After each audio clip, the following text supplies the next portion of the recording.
Nós dissemos que a igreja vai ser arrebatada antes da tribulação, certo? Existem cristãos piedosos, tementes a Deus, que dizem que a igreja vai ser arrebatada aqui no meio da tribulação. E eles se baseiam em Apocalipse capítulo 11, as duas testemunhas que farão o papel que exercerão um ministério parecido com o ministério de Moisés e o ministério de Elias, testemunhando em Jerusalém.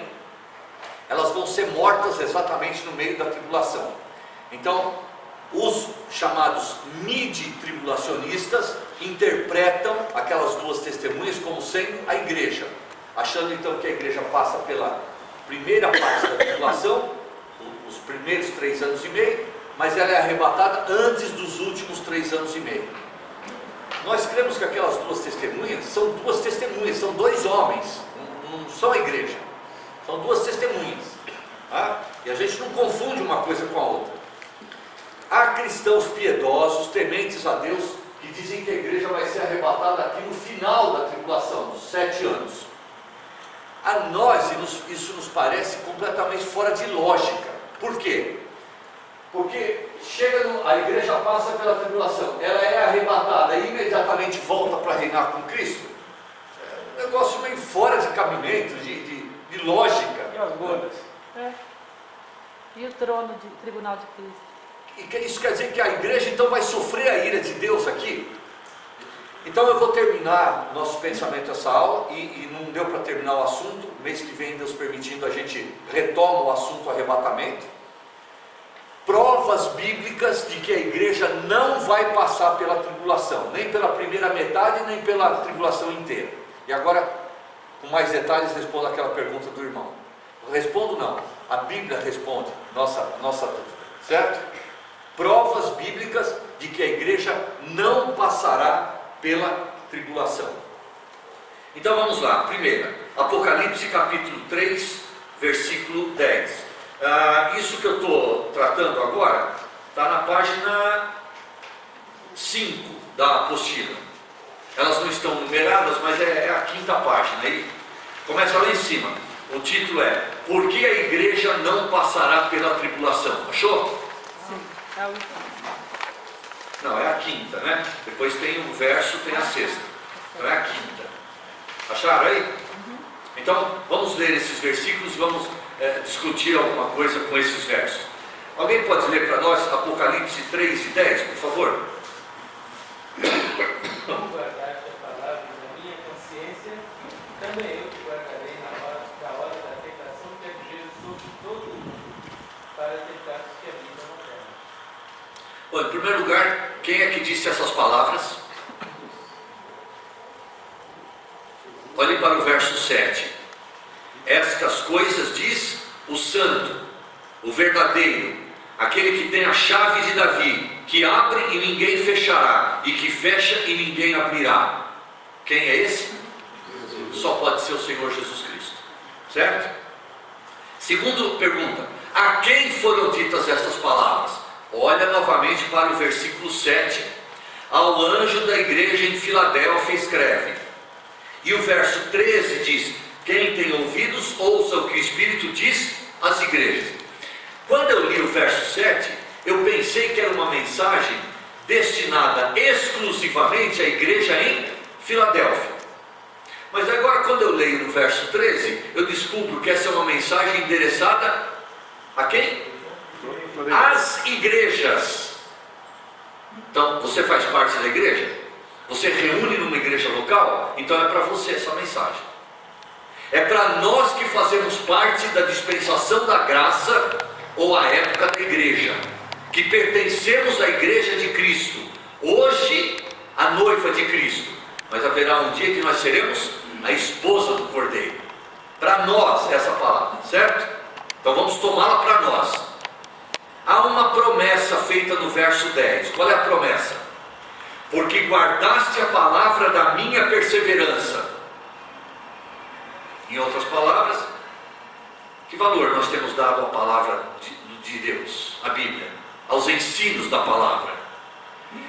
Quando nós damos valor a este ensino nos faz perseverar, nos faz levar uma vida cristã constante, de crescimento constante diante do Senhor.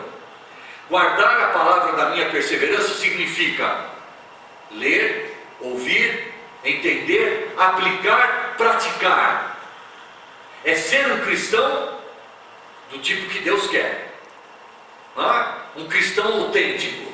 Guardaste a palavra da minha perseverança? Então agora a promessa do Senhor é: eu te guardarei da hora da provação que há de vir sobre o mundo inteiro. Vamos parar aí.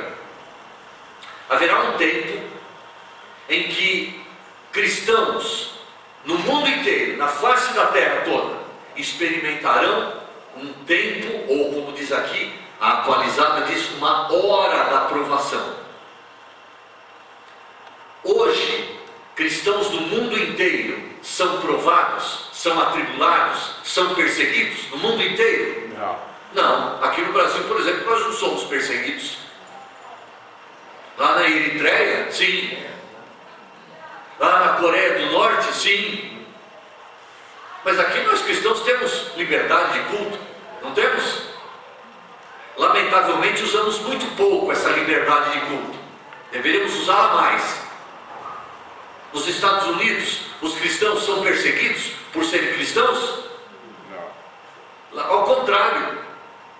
Ao contrário.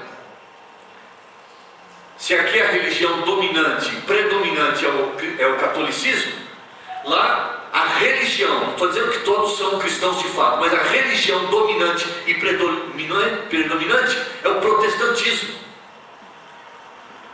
Lá os cristãos têm mais liberdade ainda de expressão. Quando será então essa hora em que cristãos do mundo inteiro serão provados, perseguidos, atribulados? Quando? No período da tribulação. Mas qual é a promessa que o Senhor Jesus Cristo faz para a sua igreja em relação ao período da tribulação? Eu te guardarei. E esta expressão significa, não é eu te guardarei na tribulação, mas é eu te guardarei da tribulação. Percebem a diferença?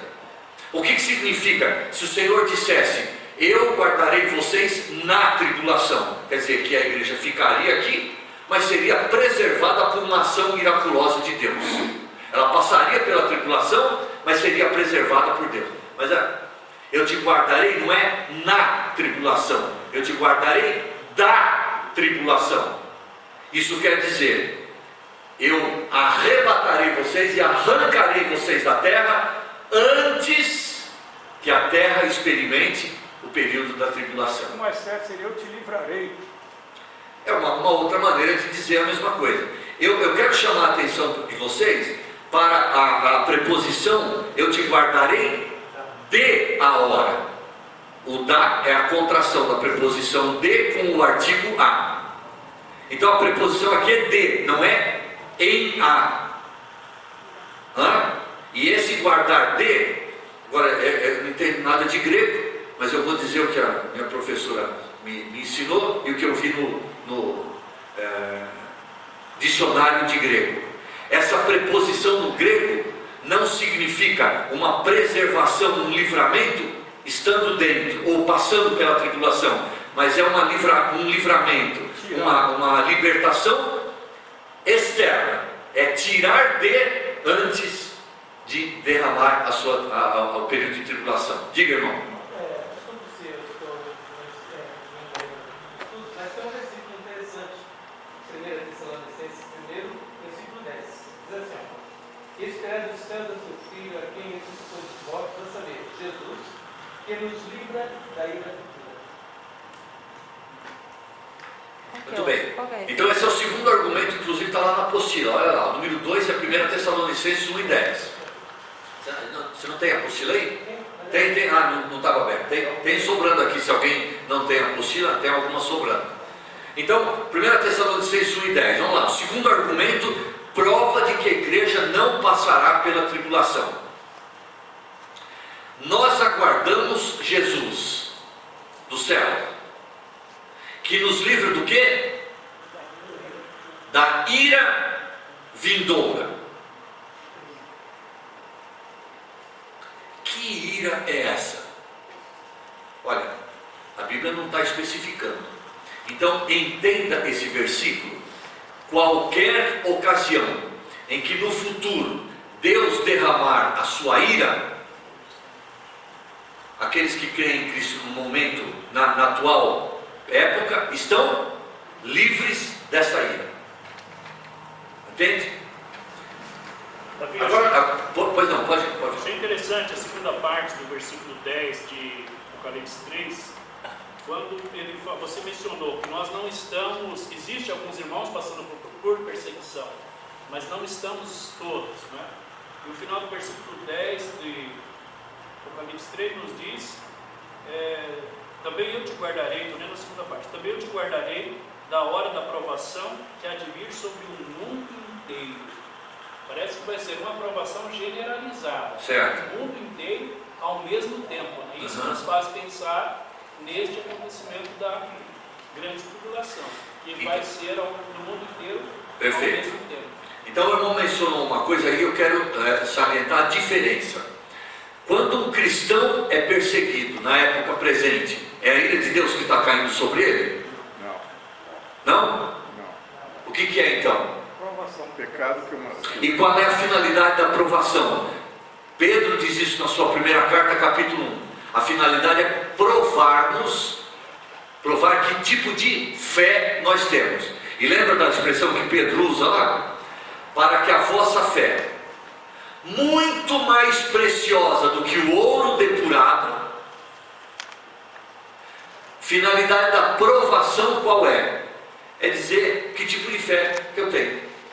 E se eu realmente creio em Cristo como meu Salvador, meu Libertador, meu Redentor, meu bom pastor, ou se eu apenas estou atrás de Deus para receber bênçãos dele. A provação tem essa finalidade. Ira de Deus tem outra finalidade. Ira de Deus é a justiça retributiva de Deus ao pecador que rejeitou Cristo como seu Salvador. Isso não é para provar fé, porque Deus sabe que ele não tem fé. E porque ele não tem fé, Deus está dando o castigo merecido a ele.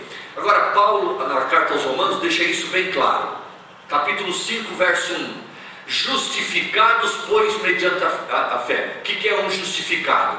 É alguém que era culpado, mas por causa da sua fé em Cristo, foi colocado na posição foi declarado por Deus como justo. Sobre esse vai cair a ira de Deus. E Paulo completa o pensamento, capítulo 8, verso 1. Agora, pois, nenhuma condenação há para os que estão em Cristo Jesus. Se nenhuma condenação há, isto é, estamos livres da ira divina vindoura. Concordam? Certo? Então nós temos que diferenciar. Quando a ira de Deus cairá sobre alguém, isso não é provação da fé, não. Isso não é provação. É castigo porque aquela pessoa não creu em Cristo como seu Salvador. Agora dá uma olhadinha em Apocalipse capítulo 6.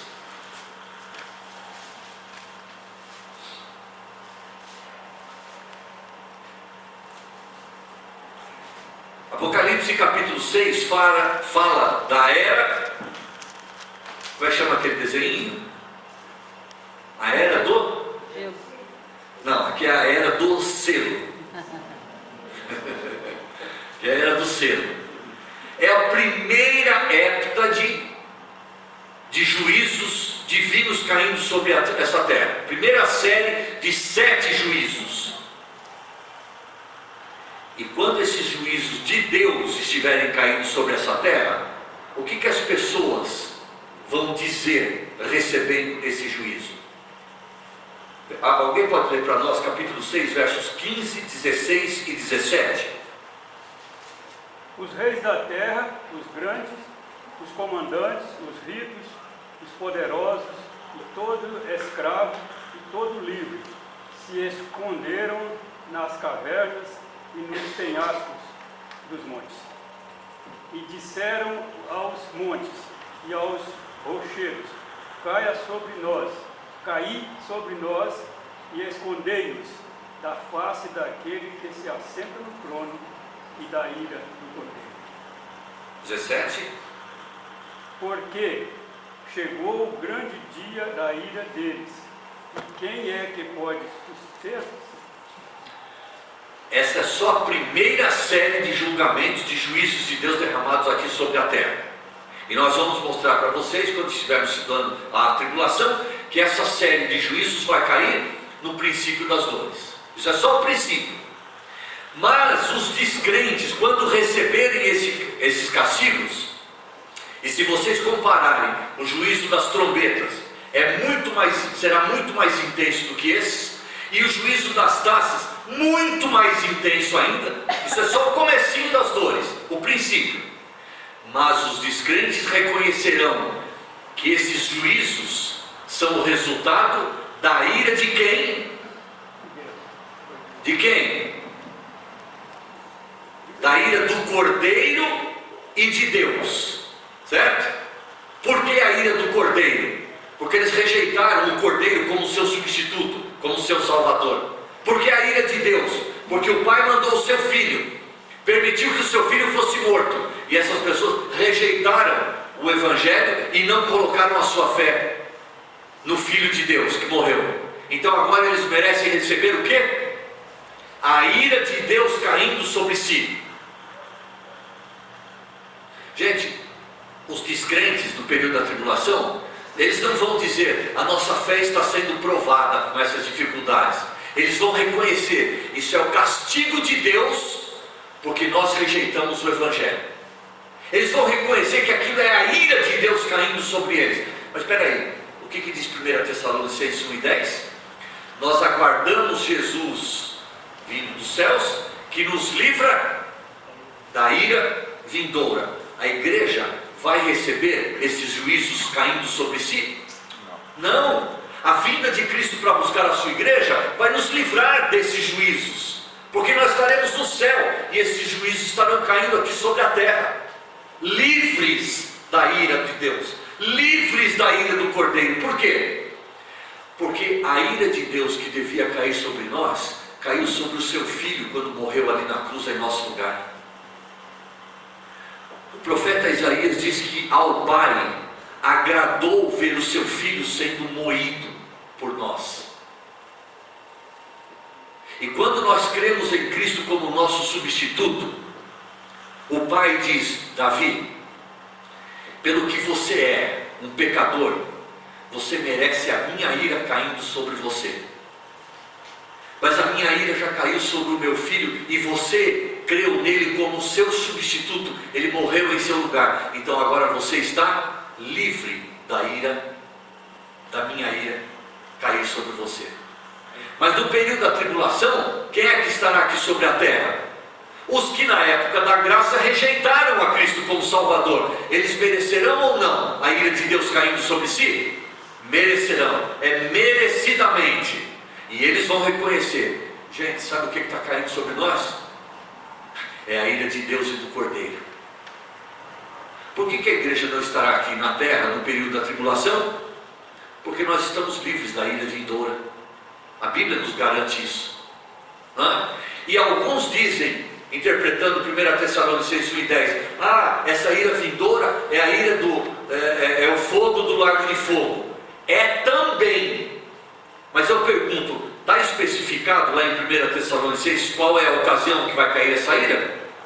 Então eu digo, se não está especificado, está falado de forma genérica. E de forma genérica, toda vez que Deus descarregar a sua ira sobre um pecador que rejeita o Evangelho da graça de Deus, o Evangelho da fé em Cristo Jesus, ele merece a ira de Deus. Mas eu que já criei não mereço. Eu não mereço por quê? Porque o meu substituto já recebeu a ira de Deus sobre si. Lembra daquele hino que nós cantamos na ceia? Da ira o temporal rompeu, caindo sobre ti. E foste tu, amigo meu, o meu substituto. É isso que diz aquele hino. O meu substituto já recebeu a ira de Deus. Se eu coloquei a minha fé nele, eu estou livre da ira de Deus. E por isso é que a igreja não vai passar pela tribulação, porque estaremos livres da ira de Deus. Diga-se, Alberto. Eu sei que você leu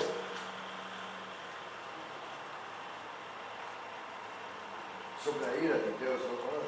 6, Apocalipse 6, versículo 16 e 17. É só o 17, porque chegou o grande dia da nossa ira.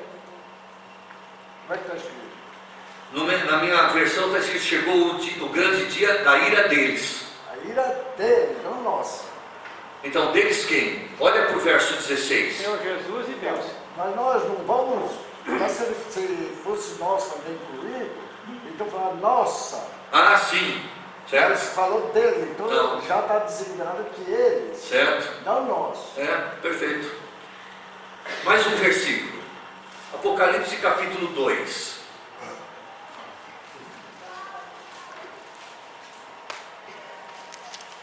Alguém lê o comecinho do verso 7 para nós, por favor?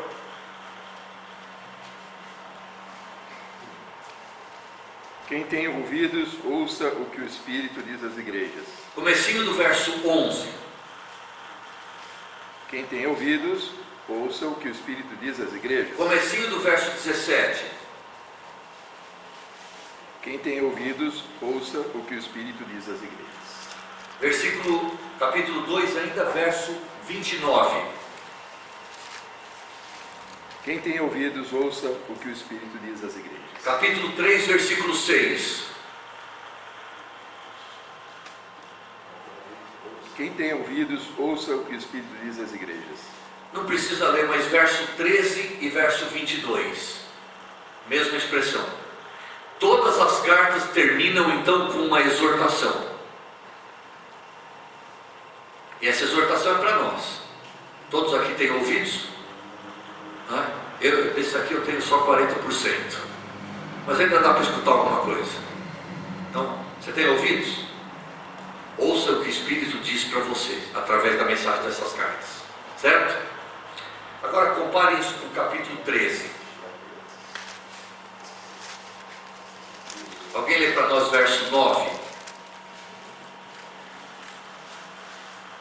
Se alguém tem ouvidos, ouça. Termina de ler o versículo todo? Só isso? Só isso. Vocês notaram alguma mudança?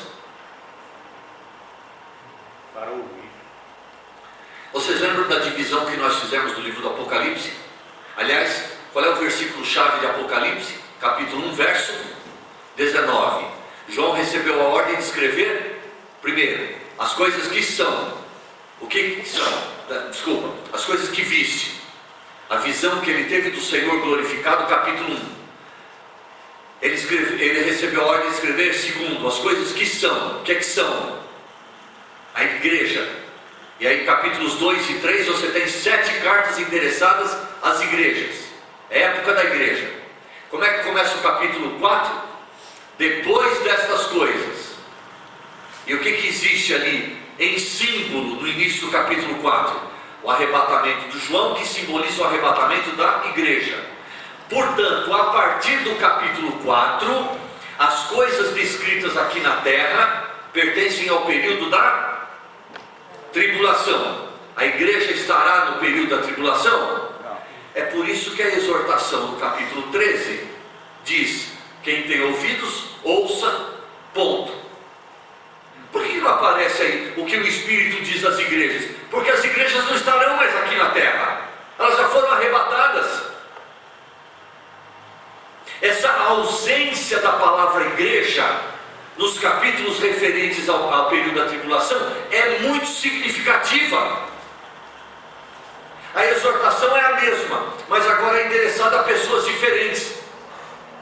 A exortação do período da igreja é endereçada à igreja. A exortação do período da tribulação é endereçada aos que crerem no período da tribulação, mas que não farão parte da igreja, porque a igreja já foi arrebatada antes de começar a tribulação. Vocês não acham significativa essa diferença na exortação? é extremamente significativa. Dá a impressão até que João esqueceu de escrever. Não esqueceu não. Esqueceu não. A igreja não estará aqui na terra no período da tribulação. Ela foi arrebatada antes de iniciar a tribulação. Muito bem. Você tem aí pelo menos 5 razões para provar, pela palavra de Deus, a nossa posição pré-tribulacionista. Cremos no arrebatamento da igreja. O que significa pré? Antes de começar a tribulação. Não cremos no arrebatamento mid-tribulacionista. O que significa isso? No meio da tribulação.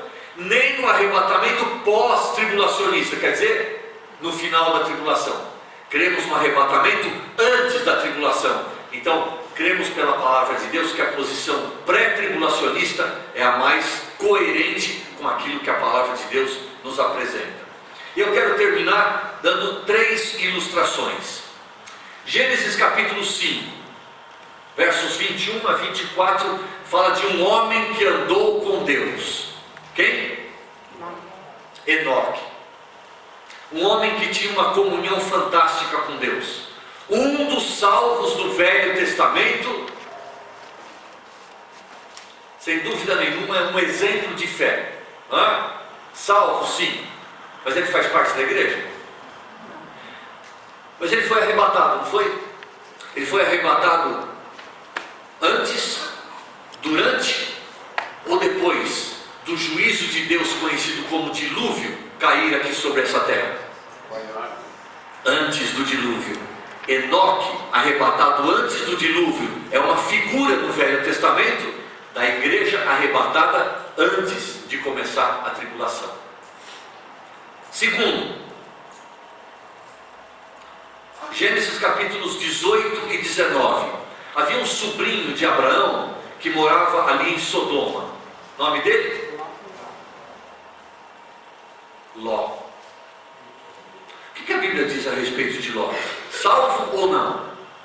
Crente ou não? Sim, a Bíblia chama ele de o justo Ló. O justo Ló.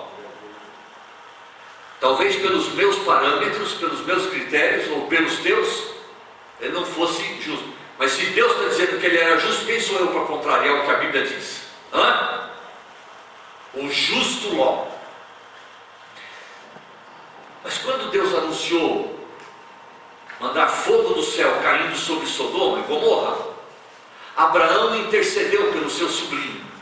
E eu quero ler um versículo com vocês em Gênesis capítulo 18, porque esse versículo mostra exatamente quem Deus é. Gênesis capítulo 18. Alguém lê para nós verso 25? Vocês se lembram da intercessão de Abraão por Ló? Senhor, se tiver 50 justos, o Senhor vai matar os 50 justos com aquela população de homossexuais, de gente pervertida? Deus falou, não, se tiver 50, eu vou poupar a cidade. Se tiver 45, não vou. Se tiver 40, não. Se tiver 30, não. Se tiver 20, Senhor, ainda uma última vez, se tiver 10 justos naquela cidade, o Senhor vai destruir a cidade junto com aqueles 10? E Deus falou, não, pode ficar tranquilo. Tinha 10 justos lá? Parece que tinha só 3, né? Ele, suas 2 filhas, e parece que a esposa. No final das contas, sendo 3 ou 4, não vou brigar com ninguém agora, né? Mas não chegava a 10, que foi onde parou a intercessão de Abraão. Agora notem as palavras que Abraão falou a respeito do Senhor. Alguém lê para nós verso 25 do capítulo 18. Longe de ti o fazeres tal coisa, matares o justo com o ímpio, como se o justo fosse igual ao ímpio. Longe de ti, não fará justiça o juiz de toda a terra. Como é que Deus é chamado aqui por Abraão? Justo juiz. E o juiz de toda a terra. Ora, o que se espera de um juiz quando ele faz um julgamento? Justiça. A gente quer que ele seja bonzinho, a gente quer que ele... O que a gente espera? Que ele seja justo. É só isso que se espera de um juiz. E nas palavras do próprio Abraão, o que significa ser justo? Já pensou se Deus fizesse cair fogo e enxofre do céu sobre Sodoma, matando os 3 ou 4 justos, os 10 justos que havia lá? Deus seria justo se ele condenasse o justo junto com o ímpio? Ele seria justo? Mas Deus é justo. O que ele fez? Antes de castigar a cidade, antes de fazer o juízo, de derramar a sua ira sobre a cidade, o que ele fez? Ele tirou os justos da cidade. Agora sim eu posso descarregar minha ira. Vocês enxergam que no período da tribulação Deus vai fazer a mesma coisa?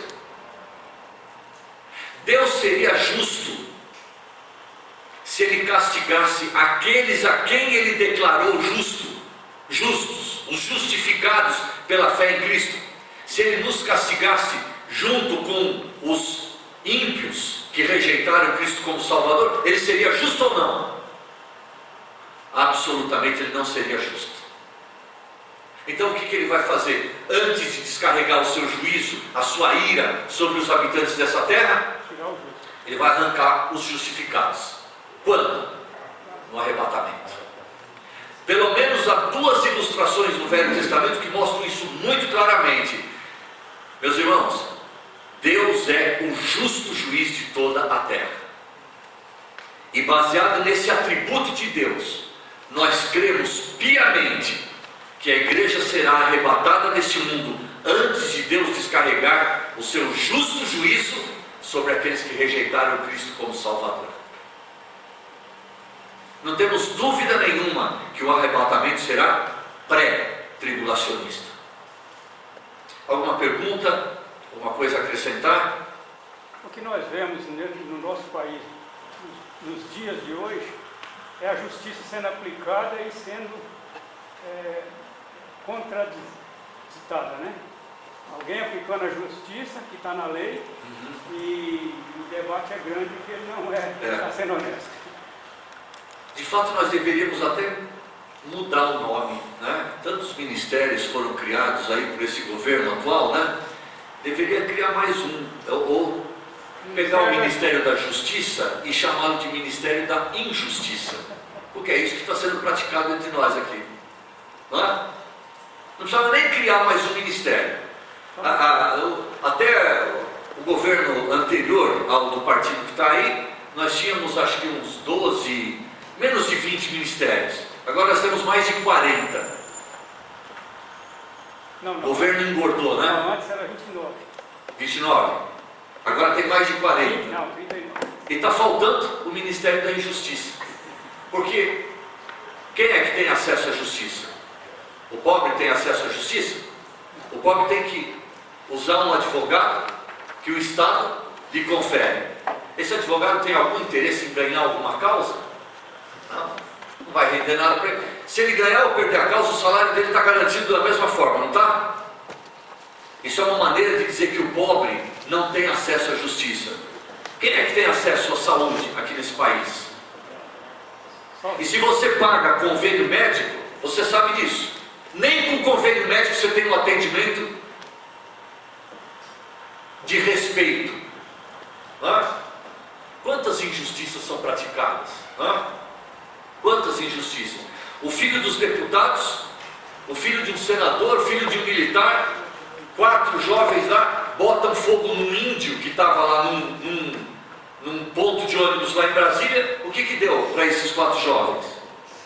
Acabou tudo em pizza e guaraná. Por quê? Porque o pai de um era senador, o pai do outro era general, o pai do outro era um deputado, e o pobre rouba uma galinha para matar e comer na janta. Onde que ele vai parar? Cadeia. Isso é Ministério da Justiça. E sabe, nós corremos um risco muito grande quando nós pregamos o Evangelho, se nós não dissermos para o descrente que, você está acostumado com injustiças sendo praticadas aqui, mas um dia você vai estar na presença do justo juiz de toda a terra. E com ele as coisas não terminam em pizza e guaraná, não. Ele é justo juiz. Quando nós estamos pregando o Evangelho hoje, nós falamos pouco da santidade e da justiça de Deus. E os descrentes tinham que ouvir mais desses atributos de Deus. Porque não é o amor de Deus que condena alguém ao lago de fogo e enxofre. É a sua santidade e a sua justiça. E nós falamos pouco desses atributos de Deus. O mundo conhece o amor de Deus, não conhece? O mundo conhece. E aqui na terra é proclamado o amor de Deus. Ah, Deus é misericórdia. Sabe qual é o atributo que mais é proclamado de Deus lá no céu? Os serafins, o que clamavam em torno do trono de Deus? Santo, santo, santo. Isaías capítulo 6. A visão do trono de Deus em Apocalipse capítulo 4. Os seres viventes clamando em torno do reino. Qual era o atributo de Deus que eles clamavam? Santo, santo, santo. Agora não é conveniente para o homem ouvir da santidade e nem da justiça de Deus, porque esses dois atributos são os atributos que condenam o homem ao fogo do lago de fogo. A gente fala muito de amor. Nós queremos que o descrente goste do Evangelho. O descrente não tem que gostar do Evangelho. O descrente tem que chorar quando ouve o Evangelho. Ele tem que lamentar sua condição de pecador, perdido, longe de Deus, indo para a condenação eterna. Nós queremos agradar o descrente com o Evangelho. Não. O Evangelho tem que conscientizar o descrente de que ele é pecador, pecador, pecador, e que Deus é santo, santo, santo. E Deus é justo. Meus irmãos,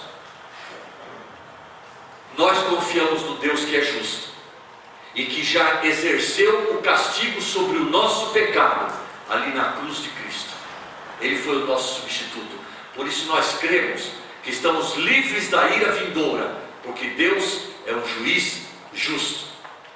Mas o pecador que está rejeitando o Evangelho e rejeitando Cristo como seu substituto, nós temos que dizer para ele: cuidado, porque um dia você vai estar face a face com esse justo juiz, e com ele as coisas não terminam em pizza e guaraná, não, hein?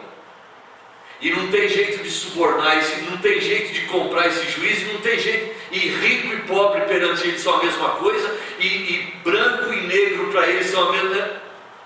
Ele é justo juiz. Nós podemos respirar, porque a justiça de Deus já foi cumprida em Cristo, e nós estamos livres da ira vindoura. Muito bem. Para o nosso próximo estudo, nós vamos olhar com um pouquinho mais de detalhes 1 Tessalonicenses capítulo 4, porque esse é o trecho que mais detalhes nos fornece acerca do arrebatamento, ok? Então isso fica para uma próxima ocasião. Só Alberto quer falar? Graças a Deus nós não vamos passar pela tribulação, que é castigo. Mas enquanto nós estivermos aqui no mundo, nós estamos sujeitos a uma punição que caia sobre nós por causa dos nossos pecados. Porque o meu justo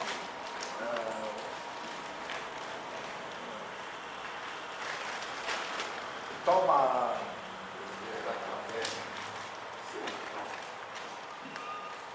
por filho, completo versículo. Então, o versículo de Hebreus que o senhor está pensando é a disciplina que Deus aplica sobre os seus filhos. Mas isso não é justiça por causa de pecado. A justiça por causa do pecado já foi cumprida lá na cruz de Cristo, né? Mas às vezes tem pessoas que acham que não pode sofrer porque foi perdoado. Sim. Mas nós sofremos consequência do pecado, mas Cristo nos lavou. Agora, tem o pecado que nós cometemos, a ira de Deus vem sobre nós, a reina da coisa cai nas mãos do Deus vivo. Certo. Então nós precisamos tomar cuidado de não fazer aquilo que é mal, pensando que Deus não vai nos corrigir. Certo. Essa é a maneira que Deus está tratando conosco no momento presente, e justamente porque a ira vindoura nós estamos livres. Agora Deus está tratando com os seus filhos, e se precisar nos corrigir, Ele nos corrige. E às vezes a gente vê alguém, o cara não quer saber nada de Deus, o cara se diz até ateu, pinta e borda, e a justiça de Deus não cai sobre ele. Calma. Agora Deus está tratando com os filhos. E os filhos Deus está repreendendo e punindo, se necessário, agora. Mas futuramente Deus vai tratar com os não filhos. E aí a sua ira vai cair sobre eles. Mas daquela ira vindoura, nós estamos livres. Não é? Nós estamos sujeitos a um julgamento, uma disciplina atual. Mas a ira vindoura, essa, nós estamos livres. Não é? Que Deus abençoe a sua palavra, fale ao nosso coração e nos faça sair daqui, irmãos, acima do pensamento pré-tribulacionista, acima de detalhes do arrebatamento, que nós saímos aqui inflamados por esta certeza: o Senhor vem, e vem logo. Pode ser agora, pode ser daqui a meia hora, pode ser a semana que vem ou o mês que vem, pode ser o ano que vem, mas pelo fato de que pode ser agora, ou Deus permita que essa ocasião me encontre preparado para encontrar-me com o Senhor, para abraçá-lo, para agradecer a Ele pelo muito que Ele fez e faz por nós, e com a certeza de estar para toda a eternidade na presença dEle. Assim estaremos para sempre com o Senhor, diz Paulo aos Tessalonicenses. Amém, Senhor Jesus. Ora vem, essa devia ser a nossa exclamação final: vem, Senhor Jesus. Estamos aguardando, ansiosos, a tua vinda. Não é? Vamos terminar então com uma palavra de oração. Irmãozinho, ore para nós, agradecendo esse tempo que nós passamos aqui, e que o Senhor conduza cada um de nós no nosso lar agora em paz e segurança. Né? Vamos orar.